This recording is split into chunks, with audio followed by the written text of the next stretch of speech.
Saludamos a todos los hermanos y amigos que nos visiten en YouTube y en especial a los hermanitos de Valledupar, con quienes tuvimos el gusto de compartir este tema el sábado. Y lo hacemos con todo el amor y con la ayuda del Señor Jesucristo. Vamos a tratar un tema que no siempre se escucha como la forma que vamos a abordarla. Es el tema de la muerte en el marco de la escatología bíblica. Al hablar de la muerte, entre los griegos, la muerte era llamada tánatos, de donde se deriva la palabra tanatología, que es la parte de la teología que estudia lo relacionado con la muerte. Antes de abordar el tema de la muerte, es necesario enumerar los diversos lugares o esferas o situaciones o condiciones establecidos por Dios a donde han de parar y permanecer los seres humanos más allá del umbral de la muerte biológica, o sea, la muerte física. El primer lugar o esfera o situación que miramos en la Biblia es el paraíso, cuya ubicación es el tercer cielo. Existe un primer cielo que rodea la tierra, donde están las nubes, donde está el aire y demás. Pero hay un segundo cielo que es donde están las estrellas y astros de toda dimensión. Pero más allá de todo esto, existe también un tercer cielo, donde está el trono de Dios y donde está el paraíso. Es la dimensión en las esferas celestiales donde van los redimidos por la obra de Cristo al gustar la muerte física. Miremos el respaldo bíblico en la segunda de Corintios, la carta de Pablo a los Corintios, la segunda, capítulo 12, los versículos 2 y 4. Dice: conozco a un hombre en Cristo que hace 14 años, si en el cuerpo no lo sé, si fuera del cuerpo no lo sé, Dios lo sabe, fue arrebatado hasta el tercer cielo. Eso lo dice el versículo 2. Luego el versículo 4 dice que fue arrebatado al paraíso, donde oyó palabras inefables que no le es dado al hombre expresar. Hay otra cita que tomamos en el Evangelio de Lucas, capítulo 23, versículo 43, en el marco de la crucifixión del Señor, y con él estaban siendo crucificados dos malhechores. El uno se burló, no creyó, pero el otro sí creyó, y a ese que sí creyó, le dijo el Señor: de cierto te digo que hoy estarás conmigo en el paraíso.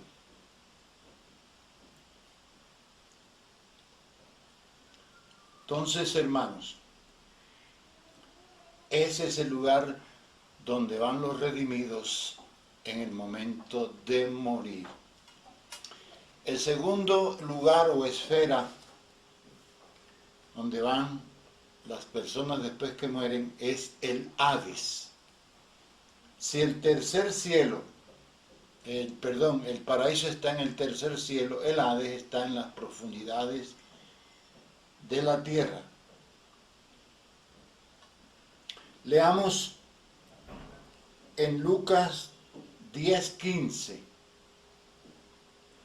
En Lucas 10:15, la palabra de Dios dice: y tú, Capernaum. Recuerden que Capernaum fue la ciudad después que el Señor dejó a Nazaret, se fue a vivir en otra ciudad de Galilea, a la orilla del mar de Galilea, llamada Capernaum. Le dice: y tú, Capernaum, que hasta los cielos eres levantada, hasta el Hades serás abatida.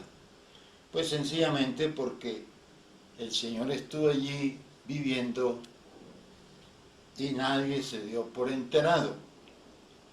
Entonces el Hades es la región donde van los espíritus de los muertos perdidos y está ubicado en las profundidades de la tierra. Allí también descendían los muertos bienaventurados en los tiempos anteriores a la ascensión del Señor Jesucristo después de su obra expiatoria. ¿Cómo podría suceder esto? Que en el mismo lugar iban los perdidos y los bienaventurados. Pues las Escrituras, en el Evangelio de Lucas, capítulo 16, de los versículos 23 al 26, en el marco de la historia del rico y de Lázaro, allí las Escrituras nos revelan que antes de la obra expiatoria de Cristo en la cruz, antes de su muerte, resurrección y ascensión, el Hades estaba dispuesto y dividido en dos grandes secciones separadas por un abismo insondable que impedía el paso de una zona a la otra. O sea que los habitantes del seno de Abraham no podían pasar a la zona de las llamas ni viceversa. Por un lado entonces estaba el seno de Abraham, a donde descendían los justos a la espera de la redención que habría de ejecutar el Mesías, el Verbo de Dios encarnado, conforme las promesas de Dios. Y por el otro lado había una inmensa zona llena de llamas, a donde descendían las almas de los impíos. Pero las dos secciones estaban tan cercanas que sus habitantes podían comunicarse como lo hizo el rico con Lázaro, de acuerdo a la cita que mencionamos antes. El Hades es el mismo Seol del Antiguo Testamento. Hades es la designación griega y Seol la designación hebrea. El capítulo 16 del libro de Números narra que en la antigüedad varias familias comandadas por Coré, Datán y Abirán se rebelaron contra Dios y como consecuencia recibieron un horroroso castigo, pues la tierra se abrió y ellos con sus familias y todos los rebeldes descendieron vivos al Seol.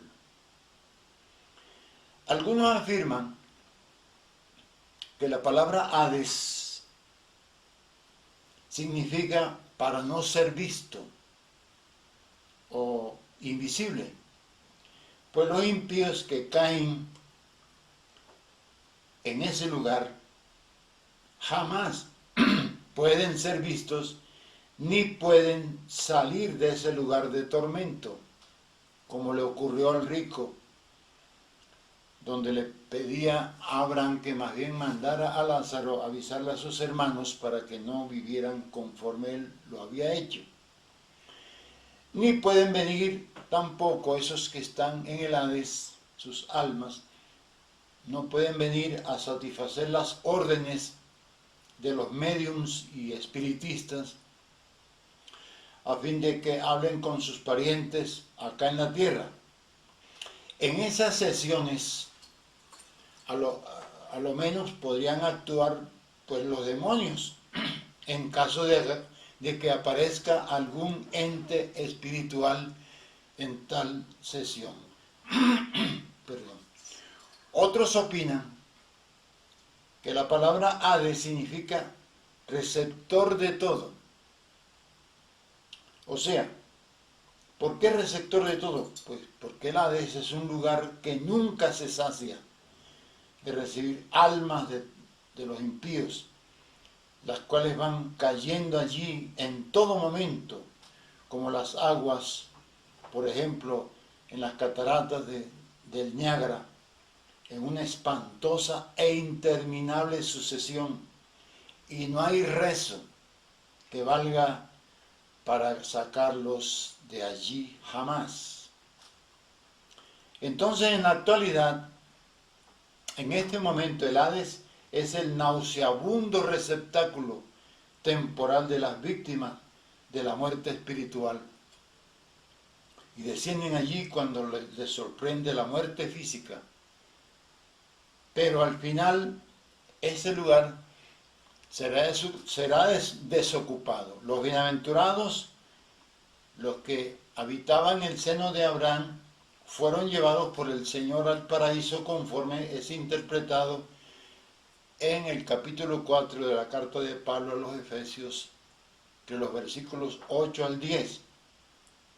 Pero los impíos serán resucitados al final de los tiempos para ser juzgados y luego lanzados en un lago de fuego. El tercer lugar que existe en las profundidades de la tierra es el Tártaro. Hay una cita tomada en la segunda de Pedro 2:4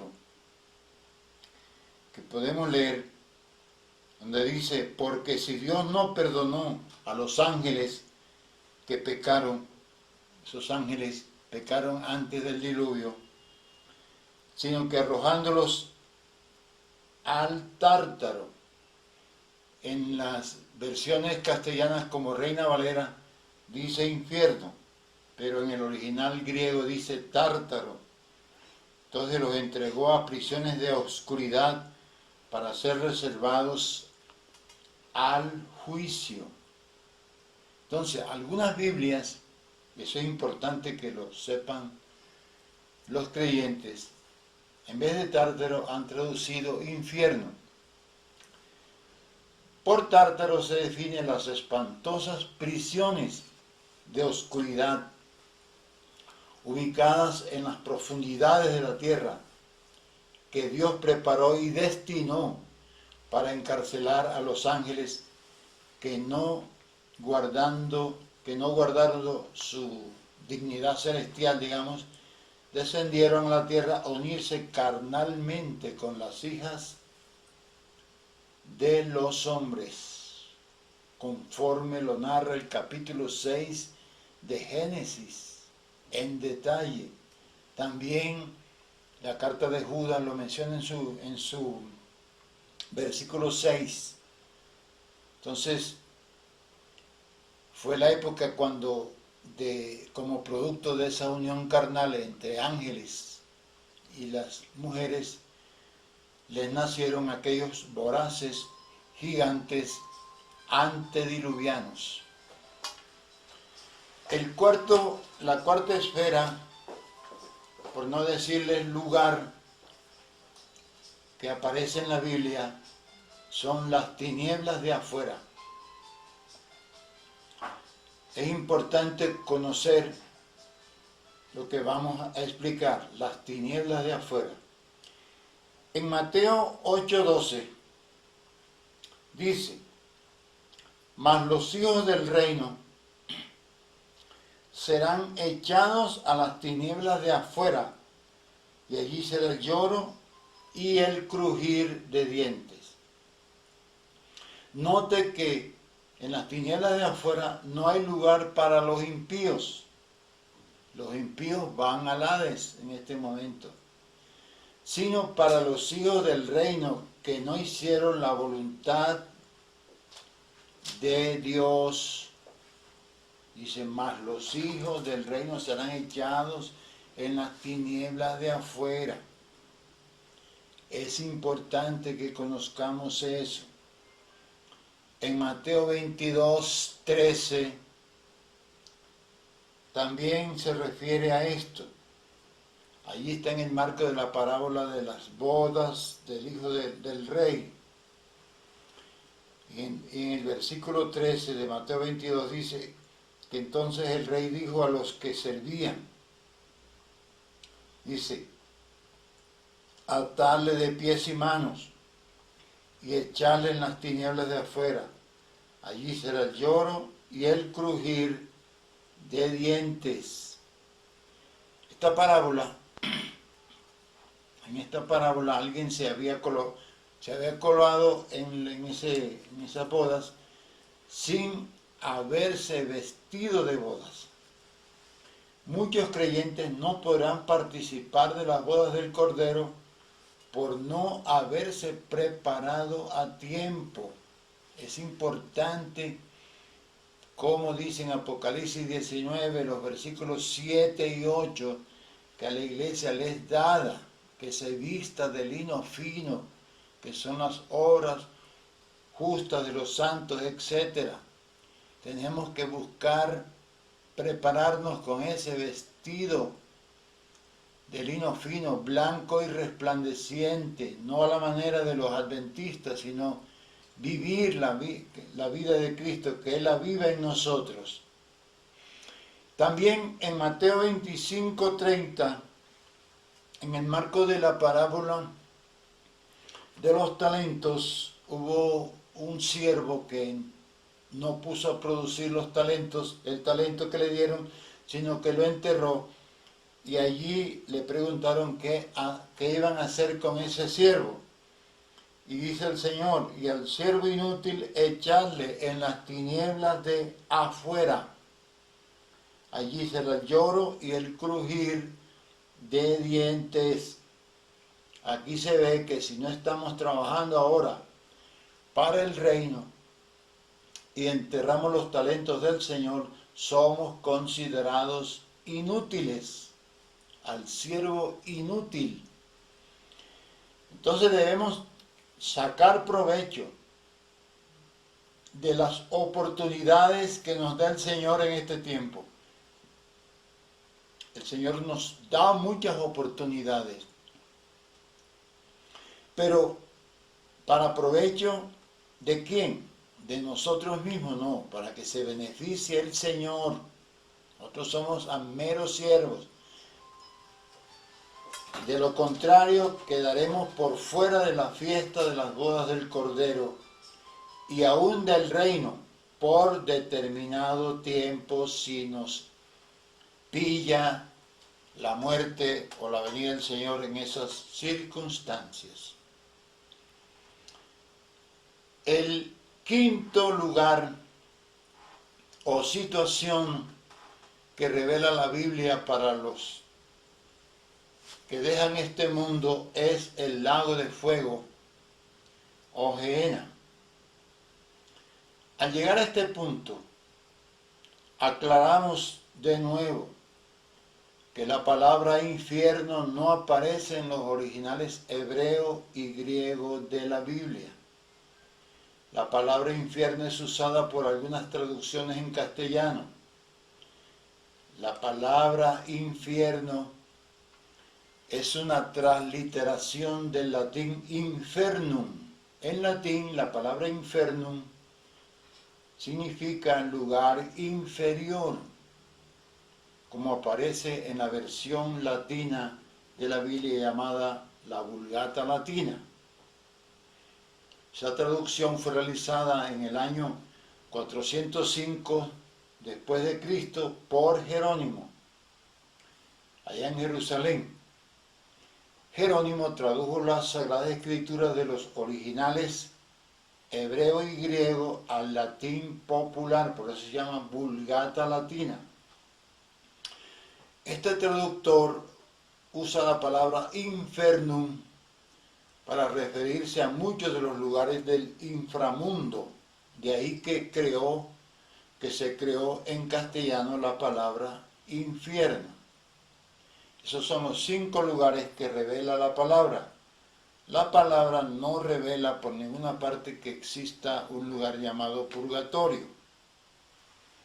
Entonces vamos a ver los diversos aspectos de la muerte en el ser humano. El primer aspecto es la primera muerte. ¿Qué es la primera muerte?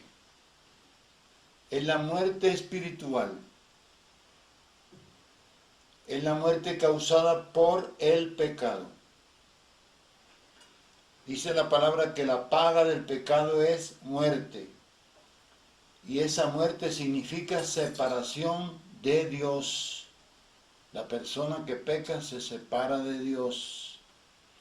Cuando Adán pecó, salió corriendo con Eva a esconderse, huyendo de Dios, tratando de tapar su pecado con hojas silvestres. En Romanos 6:23, la palabra dice, porque la paga del pecado es muerte, mas la dádiva de Dios es vida eterna en Cristo Jesús, Señor nuestro. Cuando las Escrituras revelan la existencia de una segunda muerte, es porque existe una primera muerte, la cual es el pecado. El hombre fue creado sin pecado. Para ese entonces, para el hombre no existía ninguna muerte alguna, no existía, ni espiritual ni biológica. Claro, todavía el hombre no participaba de la naturaleza divina, ni había recibido la vida de Cristo como nosotros ahora, pero a pesar de eso el poder de la muerte no había llegado hasta el ser humano. Antes de la caída, Dios había dicho al hombre, y eso está en Génesis 2:17, Dios había dicho al hombre, Génesis 2:17, mas del árbol de la ciencia, o sea, de todo puedes comer, mas del árbol de la ciencia, del bien y del mal, no comerás, porque el día que de él comieres, ciertamente morirás. Y también en Santiago 1:15 dice, entonces la concupiscencia, después que ha concebido, da luz al pecado.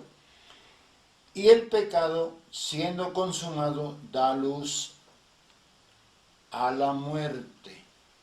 Entonces, el pecado engendra la muerte. Que la raíz de la muerte es el pecado. El día que el hombre pecó, dio origen. Primero murió, claro, espiritualmente. Entonces el pecado dio origen tanto a la muerte espiritual como a la muerte biológica que todavía no se conocía en la tierra, en toda la especie humana. La especie humana quedó sujeta a la muerte biológica también. Pero lo más grave es que la muerte espiritual también es heredada. Todos los hombres nacen muertos espiritualmente. Todos. Eso es algo que no podemos soslayar. La única persona humana, pónganle cuidado, la única persona humana que no nació muerta espiritualmente es el Señor Jesucristo, el Verbo encarnado, pues Él fue concebido sin pecado. En este punto, queremos aclarar que María de Nazaret, la madre de Jesús, como el resto de la humanidad, no fue concebida sin pecado. Es decir, nació muerta espiritualmente. María de Nazaret nació muerta espiritualmente. Ese dogma de la Inmaculada Concepción de María fue una idea que había nacido en Andalucía, España, y que se venía cocinando hasta que fue concretado, definido y proclamado como un dogma por el infalible Papa Romano Pío IX, el 8 de diciembre de 1854. Por eso es que ese día celebran ciertas corrientes esa fiesta de la Inmaculada Concepción de María. Es un invento papal, lo cual fue dado a conocer mediante una bula papal por todo el mundo. María misma declara que Dios la salvó, es decir, ella necesitó de que Dios la salvara. ¿Dónde se encuentra eso? En la Biblia. Eso se encuentra en el canto de María, lo que es llamado el Magnificat. Ahí María dice, en Lucas 1:47, habla de Dios, mi Salvador. Dicho esto, aclaramos que la muerte no significa aniquilación ontológica, o sea, la cesación o destrucción del ser. Ningún muerto es destruido totalmente, pues la muerte entraña separación, como lo venimos diciendo desde el principio. Con el pecado, el hombre sufrió la separación de Dios y murió espiritualmente. En Isaías 59:2 dice la palabra, en Isaías 59:2 dice, pero vuestras iniquidades, o sea, vuestros pecados, han hecho división entre vosotros y vuestro Dios, y vuestros pecados han hecho ocultar de vosotros su rostro para no oír. El Señor no oye a los pecadores. Lo dice Isaías 59:2. También en Efesios, Pablo, en su carta a los Efesios, capítulo 2, versículo 1, dice, y Él, o sea, refiriéndose a Cristo, y Él os dio vida a vosotros, o sea, que Cristo es el que nos da la vida, cuando estabais muertos en vuestros delitos y pecados. Entonces, todos nacemos muertos. Eso es indiscutible. Pero Dios, por medio de su Hijo, Jesucristo, hizo la provisión para que el hombre volviera a tener vida espiritual. ¿A quién le da vida a Cristo? ¿A los que se matriculan en una religión? No. A la persona que se arrepiente y cree. Hasta ese momento hubo muerte eterna para ese individuo, si se arrepiente y cree. Su espíritu recibe vida eterna. Pero, ¿qué de su alma? Porque nosotros tenemos espíritu, alma y cuerpo. Pero ¿qué de su alma? Una persona que recibe vida en el espíritu. Esto merece una explicación. Cuando una persona cree en Cristo, el espíritu humano recibe la vida de Dios, la vida increada. Y en ese momento empieza la tarea de la salvación de su alma, lo que se conoce como santificación. Veamos pues que el pecado engendró la primera muerte. El pecado. En Romanos 5:12, que podemos leer, esta enseñanza está llena de citas bíblicas porque es la que respalda. La palabra de Dios es la que respalda y debe respaldar toda enseñanza. En Romanos 5:12 dice, por tanto, como el pecado entró en el mundo por un hombre, o sea Adán, y por el pecado la muerte, así la muerte pasó a todos los hombres, o sea que la muerte espiritual es hereditaria, por cuanto todos pecaron. Aquí se refiere tanto a la primera muerte, la muerte espiritual por el pecado, como a la muerte biológica, la muerte temporal. Entonces, ahí vemos la primera muerte, heredada desde el paraíso terrenal, desde Adán hasta nuestros días. 2. Vamos a ver un poco de la muerte biológica, la muerte que todo el mundo todos los días ve, cómo los llevan a las personas al cementerio. Como consecuencia de la muerte espiritual, al ser humano le sobrevino la muerte física, o sea, la separación del alma del cuerpo humano, ese cuerpo que nos sirve ahora como un vehículo para comunicarnos con este mundo material. Cuando murió el espíritu del ser humano, porque comió del árbol que no debía comer y pecó, todas las demás partes, o sea, su alma y su cuerpo se perdieron, sufrieron un bajón. Por eso el ser humano necesita ser salvo y liberado del poder de la muerte espiritual. En Génesis 3:19 dice: con el sudor de tu rostro, de tu frente. Eso es cuando ya el Señor estaba arreglando el problema con Adán, con Eva, con la serpiente y demás. Dice: con el sudor de tu rostro comerás el pan hasta que vuelvas a la tierra, porque de ella fuiste tomado, pues polvo eres y al polvo volverás. También en Hebreos 9:27 hay una cita importantísima sobre esto. Ahí dice: y de la manera que está establecido para los hombres. ¿Quién lo estableció? Pues Dios. Ojo con esto, pónganle mucho cuidado, porque hay mucha desinformación sobre esto. Y de la manera que está establecido por los hombres, que mueran una sola vez. Y después de esto, el juicio. O sea que todo el que guste la muerte biológica, la muerte física, después va a ser juzgado por Dios.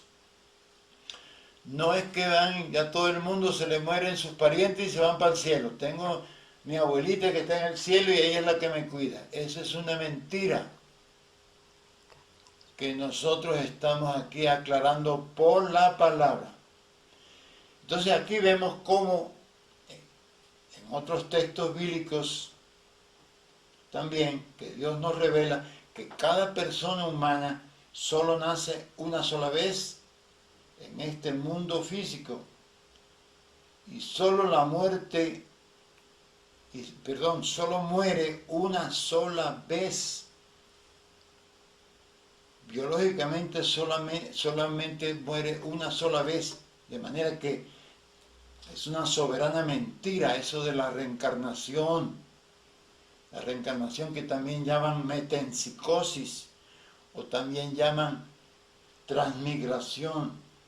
Eso de que las personas después de que se mueren físicamente tienen la oportunidad de volver a vivir en otro cuerpo y así poderse perfeccionar y alcanzar otras alturas en el más allá, o lo contrario, va bajando. Eso es una mentira diabólica para que las personas, la gente no conozcan ni crean en la hora expiatoria de Cristo, a fin de que se puedan salvar. El que crea eso y muera en eso, se pierde eternamente. Hermanos, cuando en la eternidad no haya más pecado en la humanidad, y algún día no va a haber más pecado, entonces no habrá más muerte, porque la muerte es causa lo causa el pecado. La muerte habrá sido lanzada entonces al lago de fuego junto con el Hades, porque el Hades existe por causa de que existe la muerte. La muerte y el Hades serán consumidos en el lago de fuego, pero los que hayan habitado temporalmente en el Hades, allí no permanecerán para siempre, sino que serán resucitados para ser juzgados por sus obras, y su sentencia será la segunda muerte, o sea, el lago de fuego. Recuérdese siempre que el pecado y la muerte son aliados y ambos han de perecer en el lago de fuego. Pero como hemos dicho, y esto debe quedar muy claro, en la actualidad el Hades es el nauseabundo, ponle cuidado, el nauseabundo receptáculo temporal de las víctimas de la muerte espiritual y desciende en ese lugar cuando les sorprende la muerte física.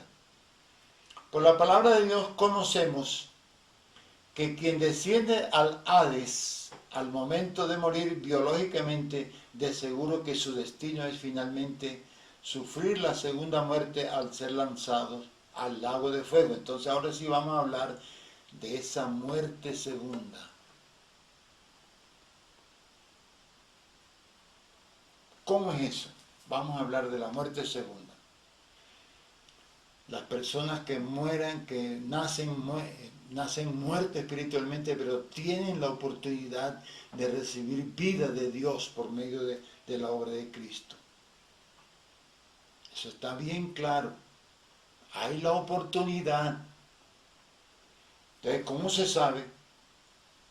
La vida eterna es un regalo de Dios, nadie la merece. En cambio, la muerte es lo que paga el diablo al que peca.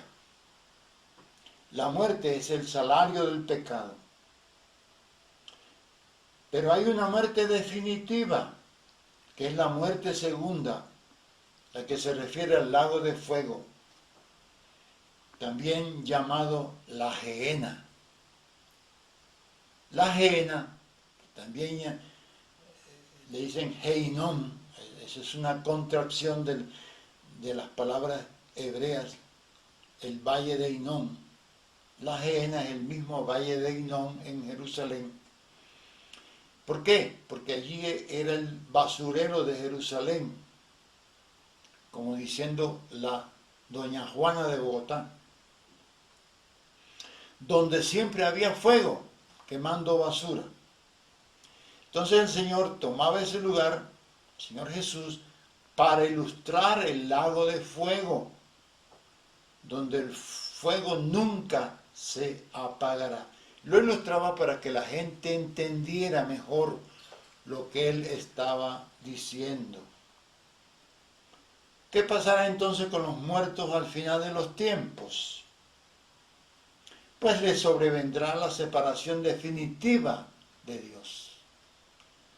Satanás y sus demonios, la bestia y el falso profeta, ángeles caídos y cuantiosos seres humanos estarán por la eternidad separados de Dios, confinados en un inmenso lago de fuego. En Apocalipsis 20, ese es un capítulo que yo recomiendo que las personas lean muchas veces. En Apocalipsis 20 leamos los versículos 13 y 14. Ahí dice, y el mar entregó los muertos que había en él. Eso será después del milenio. Y la muerte y el Hades entregaron los muertos que había en ellos. O sea que en el Hades no quedará una sola alma. Y fueron juzgados cada uno según sus obras. Sus obras. Están condenados eternamente porque no creyeron en la salvación eterna que les daba Dios por medio de Cristo. Entonces allí no serán juzgados para condenación eterna en sí, porque ya están condenados, sino que serán juzgados por sus obras. Y dice el 14, y la muerte y el Hades fueron lanzados al lago de fuego.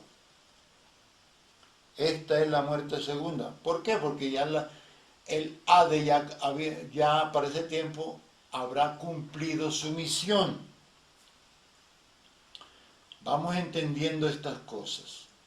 Este escenario es completamente escatológico y se dará en el marco del juicio final, al término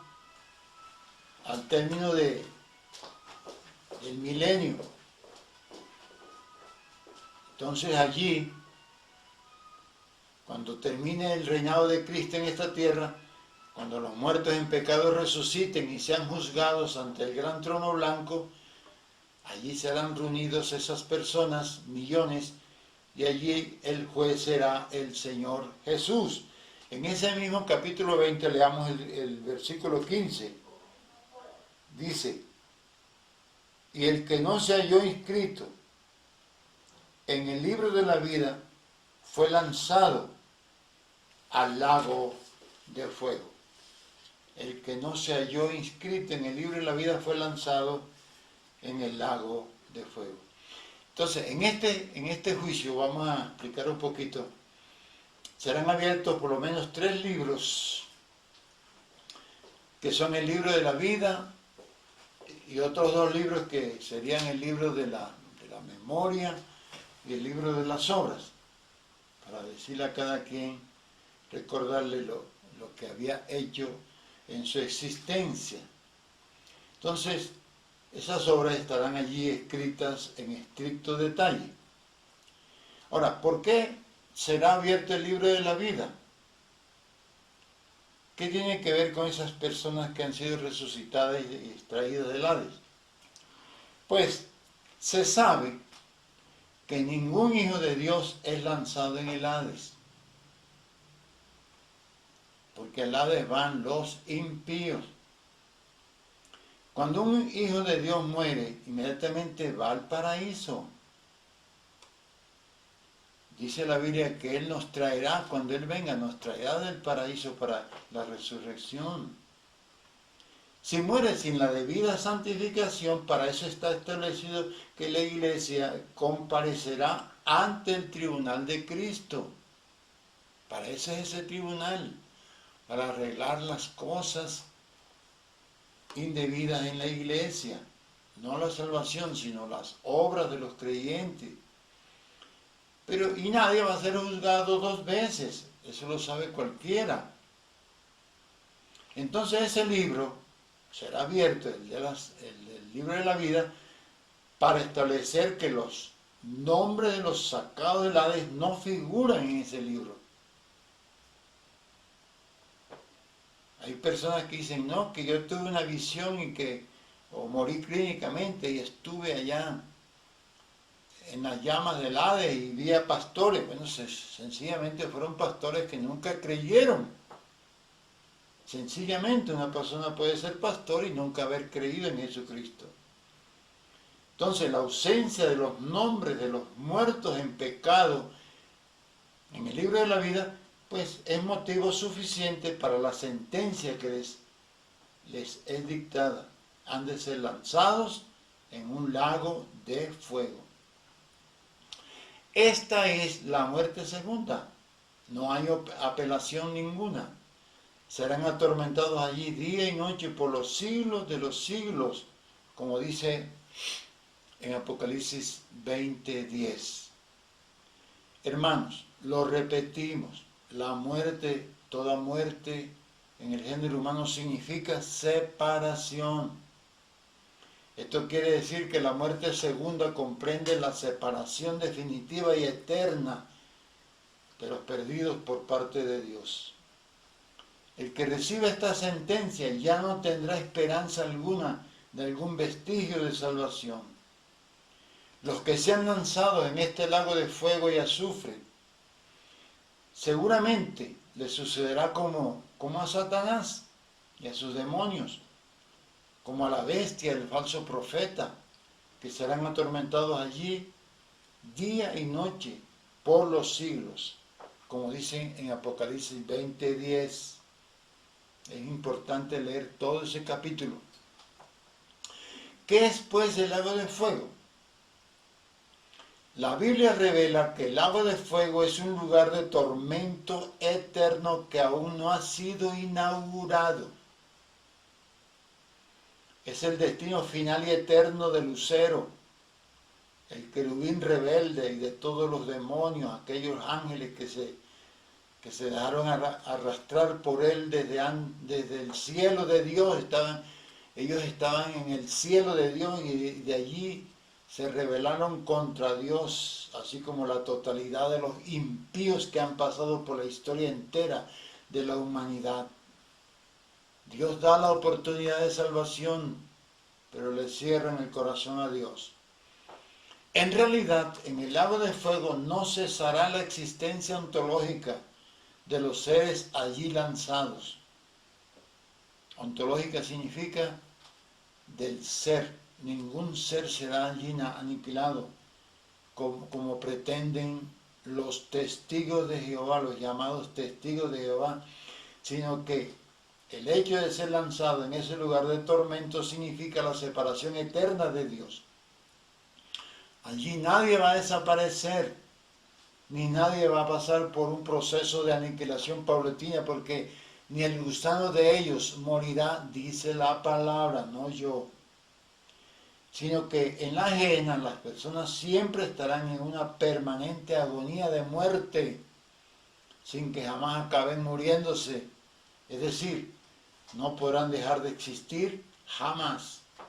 En el lago de fuego, los condenados no tendrán reposo ni de día ni de noche, como dice en Apocalipsis 14:11. Eso significa que permanentemente estarán conscientes. Allí nadie dormirá. Eso es la muerte eterna, la misma que contrasta con la vida eterna. Entonces, la segunda muerte traduce todo el peso de la justicia de Dios ejercida en el marco del juicio final o juicio del gran trono blanco, donde comparecerán todos aquellos que no alcanzaron a recibir la verdadera vida de Cristo, es decir, aquellos que no participen de la vida divina, esa vida que solo Dios posee, solo Dios tiene. Y para alcanzar esa vida no basta meramente con ser matriculados en alguna religión, eso no basta. Algunas personas dicen, yo no cambio de religión, pero eso lo dicen en una profunda ignorancia de lo que es Dios y de lo que es su salvación en Cristo. Claro, el hecho de que los perdidos juzgados por sus obras, diferentes grados de condenación en ese lugar de tormento. Si son juzgados por sus obras es porque hay una gradación, diferentes grados de condenación en ese lugar de tormento. Por ejemplo, veamos Mateo 23:14. El Señor mismo le dice a unos señores religiosos en Mateo 23:14, le dice: «Ay de vosotros, escribas y fariseos hipócritas». Son gente que tienen un liderazgo en alguna religión. «Porque devoráis las casas de las viudas y como pretexto hacéis largas oraciones. Por esto recibiréis mayor condenación». Entonces hay unos que recibirán menor condenación. De la vida eterna, la vida increada está en Dios y solo en Dios. Y Él nos la ha dado a los que hemos creído, pues Él ha venido a morar en nosotros, en lo profundo de nuestro corazón, en lo íntimo de nuestro corazón. Quien no participe desde ahora de la naturaleza divina, la naturaleza de Dios, sencillamente está muerto. En la segunda carta de Pedro, en el capítulo 1, versículo 4, segunda carta de Pedro, dice, por medio de las cuales, dice allí,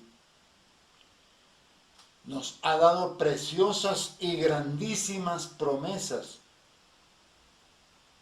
para que por ellas llegases a ser participantes de la naturaleza divina, habiendo huido de la corrupción que hay en el mundo a causa de la concupiscencia. Cuando una persona se arrepiente de veras, tiene un arrepentimiento genuino, y arrepentirse es cambiar de modo de pensar, cambiar de mente, razonar de que ha hecho lo malo, entonces se escapa de la corrupción que impera en el mundo. La perfección es el gran objetivo para todo vencedor. Si nos arrepentimos, vamos en camino de la perfección. La vida eterna no consiste meramente en la sobrevivencia del alma más allá del umbral de la muerte física. La vida eterna es la forma más elevada de existencia, hermanos. Recuérdense que es la vida misma de Cristo en nosotros.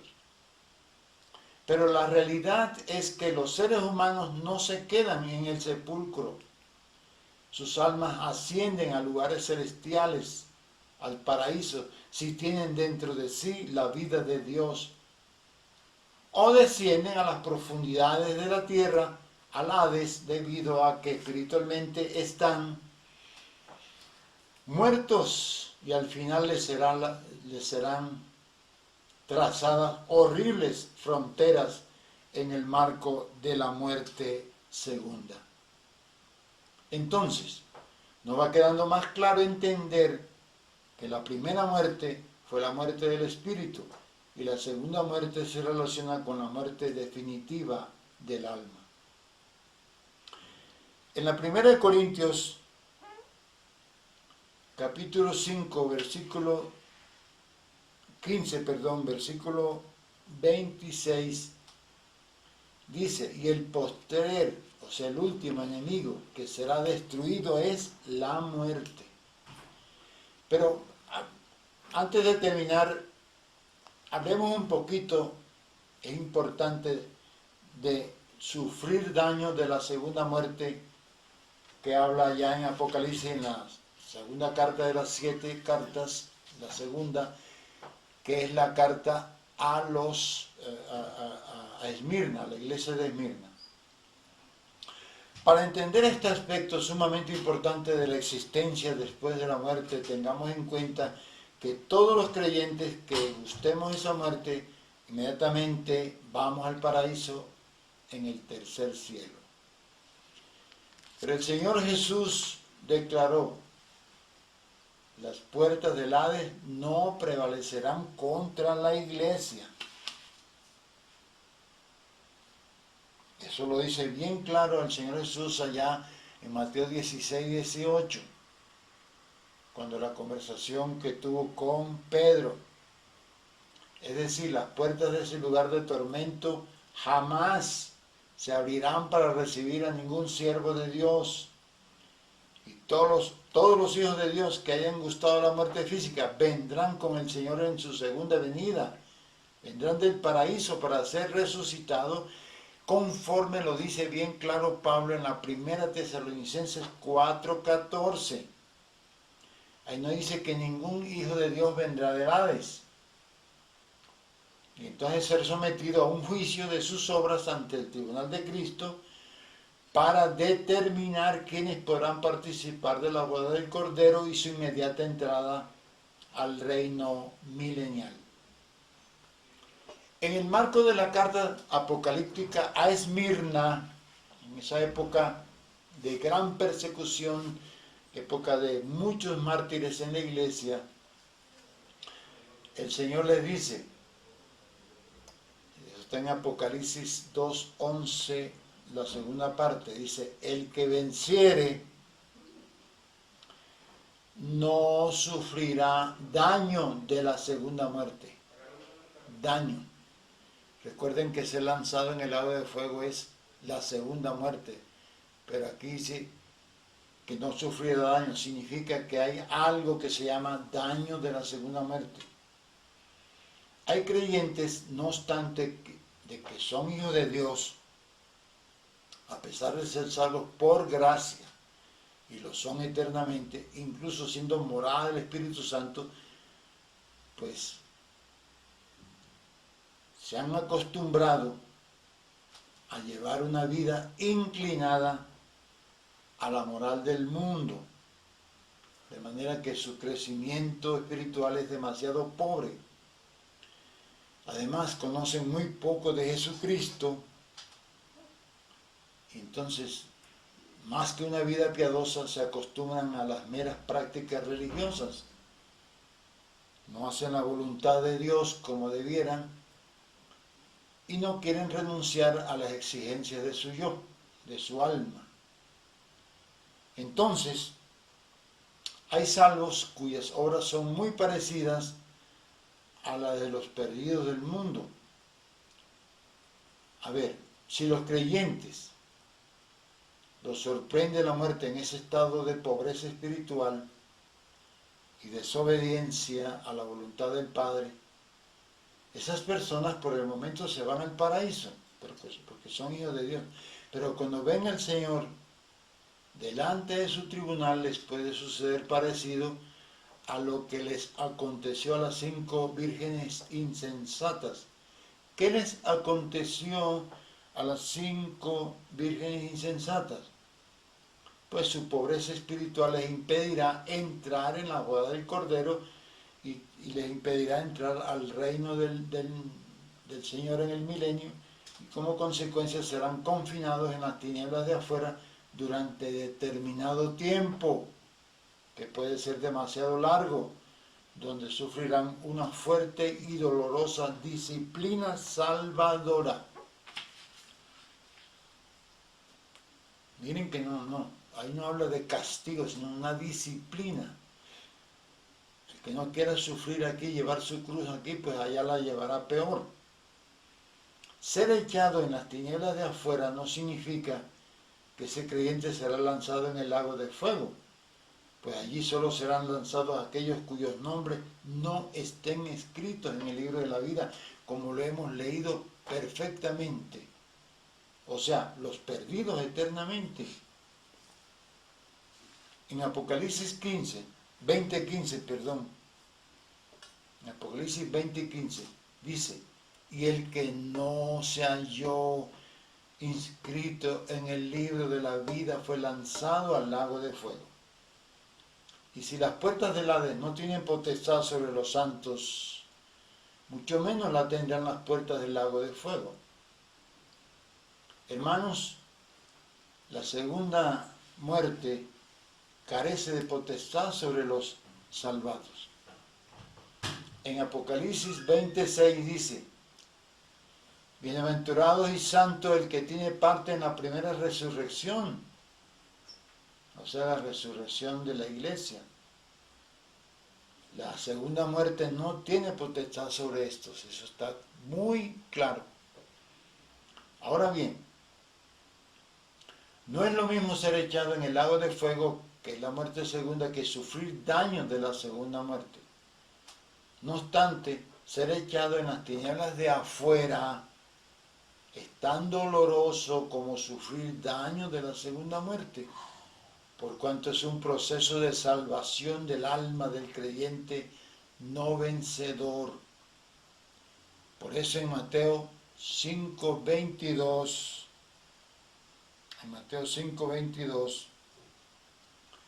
allí declara que el creyente no vencedor quedará expuesto a la gehenna de fuego, expuesto, no lanzado, sino expuesto en la gehenna de fuego. En Lucas 14:34 y 35, Está importante esta cita, Lucas 14, los versículos 34 y 35. Dice, buena es la sal, mas si la sal se hiciera insípida, ¿con qué se sazonará? Ni para la tierra ni para el muladar es útil. La arrojan fuera. El que tiene oídos para oír, oiga. Nosotros somos la sal de la tierra. Los creyentes en Cristo, como hijos de Dios, somos la sal de la tierra, conforme lo dice el Señor en el Sermón del Monte, capítulo 5, versículo 13. Y entre nosotros, al final, en el marco del tribunal de Cristo, tal vez muchos millones podrán ser encontrados como la sal insípida, carentes de testimonio santo, sin obediencia, mundanos. Ellos serán salvos, pero no recibirán galardón alguno. 1 Corintios 13:15 lo dice. Se salvarán así como por fuego, dice allí. Entonces eso significa que no podrán entrar en el reino con Cristo, que es aquí en la tierra, pero tampoco serán arrojados al muladar, a la gehenna, al basurero, debido a que son hijos de Dios y no han sido condenados a la muerte segunda. Entonces, ¿qué harán con ellos? Los arrojarán fuera, a las tinieblas de afuera, lejos de Dios, a fin de ser disciplinados, como ya lo vimos en Mateo 25:30. También, por último, en Lucas 12, los versículos 47 y 48 dice, aquel siervo que conociendo la voluntad de su Señor no se preparó ni hizo conforme a su voluntad, recibirá muchos azotes. Mas el que sin conocerla hizo cosas dignas de azotes, será azotado poco, porque a todo aquel a quien se le haya dado mucho, mucho se le demandará, y al que mucho se le haya confiado, más se le pedirá. Como colofón, ya para terminar, les digo lo siguiente. La muerte espiritual es la verdadera alienación del ser humano. Quien no conoce a Dios ni tiene comunión con el Padre a través de su Hijo, el Señor Jesucristo, pasa por el mundo como ave fugaz, viviendo una vida